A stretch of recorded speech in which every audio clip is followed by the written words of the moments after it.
बुलढाणा शहरात एलसीबीने कारमधून विदेशी दारू केली जप्त. कारसह 3.5 लाखांचा मुद्देमाल पोलिसांच्या ताब्यात. एक आरोपी अटक.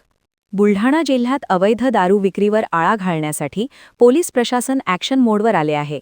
स्थानिक गुन्हे शाखेने बुलढाणा शहरात कारवाई करत एका कारमधून सुमारे 56,000 रुपये किमतीची विदेशी दारू जप्त करून एका आरोपीला अटक केली आहे, तसेच कारही ताब्यात घेतली आहे.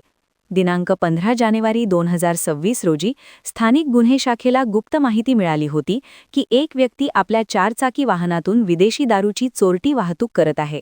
या माहितीच्या आधारे पोलिसांनी बुलढाणा शहरातील धाड नाका ते चिखली रोडवर असलेल्या चिंचोले चौकात सापळा रचून नाकाबंदी केली असता एका पांढऱ्या रंगाच्या मारुती सुझुकी एस्प्रेसो कारमध्ये विनापरवाना विदेशी दारूचा साठा आढळून आला.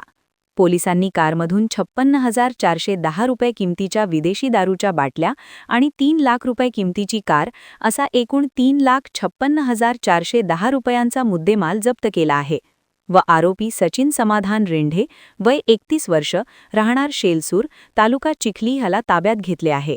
ही कारवाई स्थानिक गुन्हे शाखेचे पोलीस निरीक्षक सुनील अंबुलकर यांच्या मार्गदर्शनात व पोलीस उपनिरीक्षक अविनाश जायभाये यांच्या नेतृत्वात police head constable Deepak Lekurwale, Shaikh Chand, police naik Ananta Fartale, Sunil Misal, Asha More यांनी केली.